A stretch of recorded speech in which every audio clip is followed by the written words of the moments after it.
하나님은 사탄을 멸하지 않으셨을까? 하나님은 거룩하시고 외로우시며 악을 미워하신다. 그런데 왜 사탄은 아직도 살아있을까? 왜 하나님은 가장 큰 원수가 계속 존재하며 세상에 고통을 가져오도록 허락하실까? 전능하신 주님은 단 한마디 말씀으로도 그를 사라지게 하실 수 있었을 것이다. 하지만 그렇게 하지 않으셨다. 오히려 그가 살아있도록 두셨다. 왜일까? 지금 그 질문에 대해 이야기해보려 한다. 왜 하나님은 사탄을 멸하지 않으셨을까? 하나님은 거룩하시고 외로우시며 악을 미워하신다. 그런데 왜 사탄은 아직도 살아있을까? 왜 하나님은 가장 큰 원수가 계속 존재하며 세상에 고통을 가져오도록 허락하실까? 전능하신 주님은 단 한마디 말씀으로도 그를 사라지게 하실 수 있었을 것이다. 하지만 그렇게 하지 않으셨다. 오히려 그가 살아있도록 두셨다. 왜일까? 지금 그 질문에 대해 이야기해보려 한다. 그 답은 단순하지 않지만 성경 안에는 분명히 나타나있다. 오늘 여러분은 하나님께서 왜 사탄과 타락한 천사들을 멸하지 않으셨는지, 그리고 하나님의 영원한 계획에 담긴 깊은 의미를 알게 될 것이다. 주님을 믿는다면 아래에 댓글을 남겨주시고, 더 강력한 계시를 받고시다면 채널 구독도 잊지 말길 바란다. 사탄은 하나님의 원수가 되기 전에 원래는 천사였다. 하지만 그저 평범한 천사가 아니었다. 하나님은 특별한 일을 계획하고 계셨다. 그분의 무한한 지혜와 사랑으로 하나님은 루시퍼, 새벽별을 창조하셨다. 그 이름의 뜻은 빛을 가져오는 자이다. 루시퍼는 하나님의 임재에 가장 가까운 존재 중 하나인 그룹 천사였다. 그는 단순히 아름다운 존재가 아니었다. 모든 천사들이 따르는 지도자였다. 보석으로 장식된 그는 지혜로 가득했고 영광을 빛처럼 받으며 존재 자체가 찬란했다. 하나님은 악을 창조하지 않으셨다. 완전함을 창조하셨다. 루시퍼는 하나님의 신적 영광을 비추도록 만들어진 존재였다. 그러나 그 안에서 어떤 일이 일어났다. 그의 마음에 하나의 생각이 자라나기 시작했다. 바로 교만이었다. 자신의 영광에 눈이 멀어 루시퍼는 그 교만이 자신을 삼키도록 허락해버렸다. 그에게 주어졌던 가장 큰 선물은 결국 그의 몰락의 이유가 되었다. 모두가 찬탄하던 그 아름다움은 오히려 그의 파멸의 근원이 되었고, 영광을 향한 그의 갈증은 조금씩 그를 집어삼키기 시작했다. 그 욕망은 모든 것을 바꾸어 놓았다. 빛이 가득하던 곳에 서히 어둠이 퍼져나가기 시작했다. 하나님을 예배하고 섬기는 것으로는 더 이상 만족할 수 없었다. 그의 마음속에서 통제되지 않은 야만이 튀어나다. 그것은 바로 자신이 예배받고자 하는 욕망이었다. 그는 자신을 하나님의 자리, 아니 그보다 더 높은 곳에 올리고자 했다. 그리고 이렇게 말하였다. 내가 하늘에 올라가리다.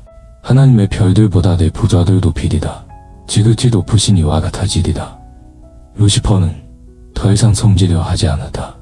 그는 예배를 받기를 원하기 시작했다. 더 이상 하나님의 영광을 비추는 존재로 만족하지 않았다. 그는 자신의 영광을 갈망했다. 바로 그 순간 모든 균형이 무너져 버렸다. 루시퍼는 더 이상 하나님의 종이 아니었다. 그는 반역자가 되었다. 그리고 그는 혼자 행동하지 않았다. 천사들의 3분의 1을 자신의 편으로 설득해 끌어들였다. 예배하도록 창조된 존재들이 이제는 자신들의 창조주께 반역하기 시작한 것이다. 이렇게 해서 반역이 시작되었다. 이것은 상징적인 전쟁이 아니었다. 실제였고 영적이었으며 교정적인 전쟁이었다. 하지만 한 가지를 오해해서는 안 된다. 이 전쟁은 동등한 존재들 사이의 전투가 아니었다. 세상에는 흔히 반복되는 잘못된 관념이 있다. 선과 악이 영원히 맞서 싸우는 것처럼, 마치 하나님과 사탄이 동등한 위치에서 대립하는 존재들인 것처럼 생각하는 것이다. 빛 대 어둠, 하늘 대 지옥. 많은 사람들이 이렇게 생각한다. 하지만 성경이 아주 분명하게 말해주는 사실이 있다. 하나님께는 경쟁자가 없다. 땅에서도 하늘에서도 창조주와 동등한 존재는 단 하나도 없다. 하나님은 승패를 두고 싸우시는 분이 아니다. 그분은 이미 승리하신 분이다. 선과 악의 마치 균형을 이루며 싸우는 것처럼 보이는 관념은 성경적인 진리가 아니다. 그것은 철학과 영화, 인간의 이야기 속에서 생존한 왜곡일 뿐 하나님의 나라에서 온 메시지가 아니다. 사탄은 어떤 우주의 균형을 맞추는 어둠의 한쪽 면이 아니다. 그는 능력이셔도 권세이셔도 영광이셔도 하나님과 동등한 존재가 아니다. 그는 창조된 피조물이며 피조물이 창조주와 비교될 수는 없다. 루시퍼가 반역했을 때 그는 하나님께 도전할 만한 존재가 된 것이 아니다.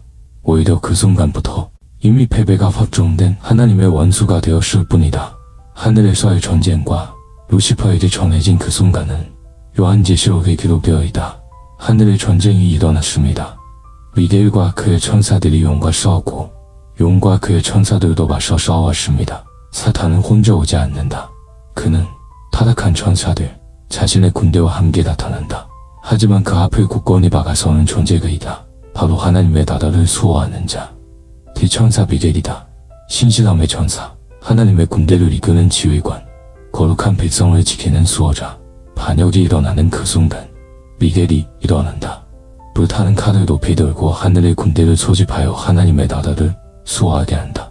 수많은 충성스러운 천사들이 그들의 지도자 뒤에 줄지어 서서 가장 결정적인 전투를 준비한다. 그리고 그 결과는 이미 기록되어 있다. 그들이 이기지 못하여 하늘에서 더 이상 그들이 설 자리가 없게 되니 큰 용이 되주기더라. 예뱀, 곧 온 세상을 배옥하는 자. 마귀라 불리고 사탄이라 하는 그가 땅으로 던져졌으며 그의 천사들도 함께 던져졌다. 사탄은 패배했다. 루시퍼와 함께 그를 따르던 모든 천사들도 함께 떨어졌다. 창조주 앞에서 루시퍼가 이길 가능성은 처음부터 존재하지 않았다. 고발자는 내쫓겼고 그와 뜻을 같이 한 모든 천사들도 하늘에서 그들의 자리를 잃었다. 하나님은 싸우지 않으셨다. 그분은 전장에 서실 필요조차 없었다. 하나님의 명령을 수행한 것은 미겔이 이끄는 충성스러운 천사들이었다. 이 사실은 많은 것을 보여준다. 하나님은 움직이실 필요조차 없이 사탄을 패배시킬 수 있는 분이다. 그것이 그들의 첫 번째 심판, 즉 추방이었다.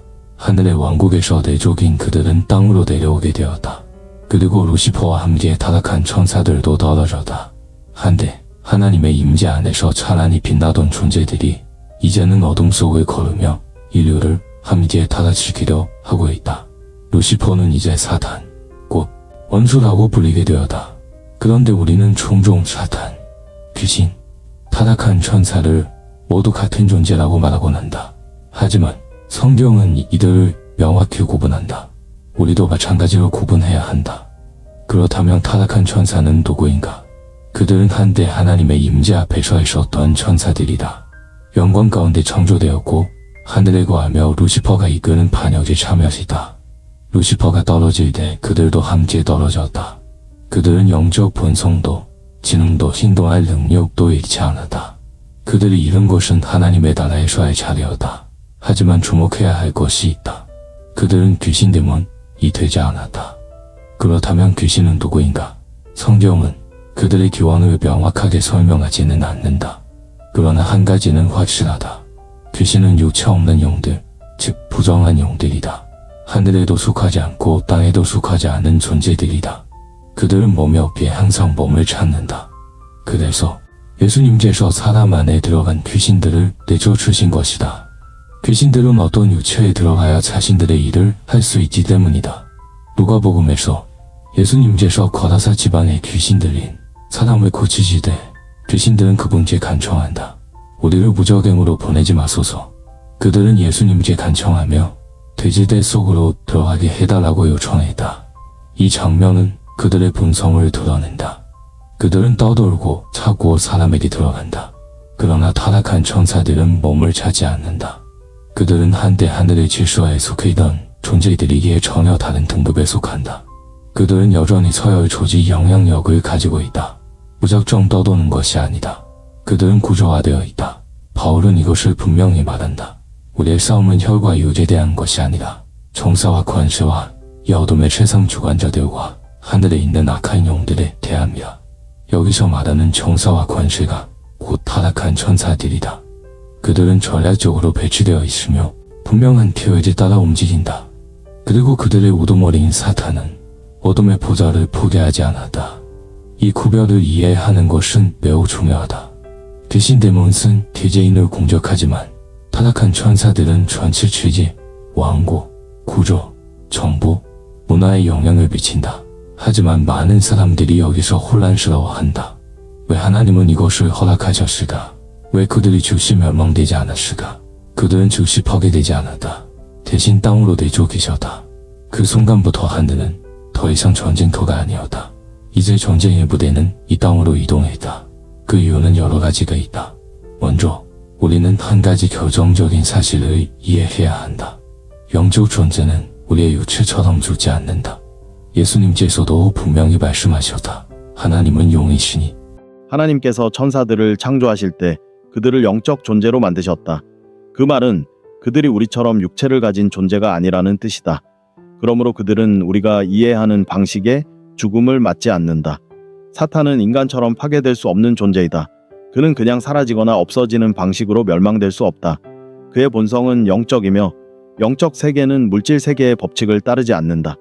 그러나 여기에는 더 깊은 진리가 있다. 하나님은 완벽히 공의로우시다. 그분의 완전한 정의 안에서는 누구도 심판 없이 멸망하지 않는다. 그들의 시간이 아직 오지 않았을 뿐이다. 그들은 영원한 영적 존재로 창조되었기에 아직 하나님의 최종 심판 앞에 서지 않은 것이다. 그리고 하나님의 이유 속에서 하나님은 그들이 정하신 날이 오기까지 활동하도록 허락하셨다. 그렇다. 사탄도 결국 심판을 받는다. 그에 대한 증거가 부족해서가 아니다. 심판은 하나님의 신성한 질서의 일부이기 때문이다. 심판은 단순한 형벌이 아니다. 우주 앞에서 선포되는 진리이며 하나님의 완전한 정의를 드러내는 공개적 선언이다. 그래서 요한계시록은 위대한 심판의 날을 말한다. 모든 것이 드러나고 모든 존재, 천사도 인간도 자신의 행위에 대한 답을 하게 되는 날. 그 누구도 기회가 없었다. 들어주지 않았다. 공정하지 않았다라고 말할 수 없는 날이다. 그날은 아직 오지 않았지만 이미 기록되었고 반드시 올 것이다. 그렇다면 왜 하나님은 사탄이 계속 존재하도록 허락하셨는가? 그 이유는 하나님은 우리처럼 행동하지 않으시기 때문이다. 우리는 즉각적인 해결을 원한다. 악이 지금 당장 사라지기를 바란다. 그러나 하나님은 즉흥적으로 행동하지 않으신다. 그분은 목적을 가지고 움직이십니다. 매일 지나가는 하루, 우리가 내리는 모든 선택, 우리가 견디는 모든 어려움은 더 큰 계획 안에 짜여 있습니다. 그 계획 속에서 하나님의 인내는 연약함이 아니라 그분의 사랑과 정의를 드러냅니다. 사탄이 쫓겨났던 것처럼 그 또한 심판을 맞이하게 될 것입니다. 그는 자신의 운명을 피할 수는 없습니다. 그러나 그 심판은 심판자이신 하나님께서 정하신 때에 이루어집니다. 그때까지 우리는 계속 걸어갑니다. 정의가 오고 있으며 하나님께서는 더디신 것처럼 보여도 결코 실패하지 않으신다는 것을 믿으며 나아갑니다. 여기 핵심 진리가 있습니다. 하나님은 이 우주의 통치를 이루신 적이 없습니다. 그분은 마지막 심판까지 기다리기로 선택하셨습니다. 왜냐하면 그 시간을 통해 우리가 인내를 배우고 분별력을 배우며 하나님의 완전한 정의를 온전히 신뢰하는 법을 배우게 되기 때문입니다. 하나님의 승리는 즉각적인 파괴를 통해 드러나지 않습니다. 그분의 승리는 완전한 구속을 통해 나타납니다. 하나님의 주권은 즉각적인 파괴를 통해 드러나는 것이 아니라 완전한 구속을 통해 나타납니다. 욥을 기억하십니까? 사탄은 하나님의 허락 없이는 그에게 손가락 하나도 대지 못했습니다. 그리고 사탄이 행동했을 때조차 하나님께서는 모든 상황을 뒤집어 자신의 영광을 드러내셨습니다. 이것은 공정한 싸움이 아닙니다. 이것은 절대적인 권위입니다. 하나님은 완전히 주권자이십니다.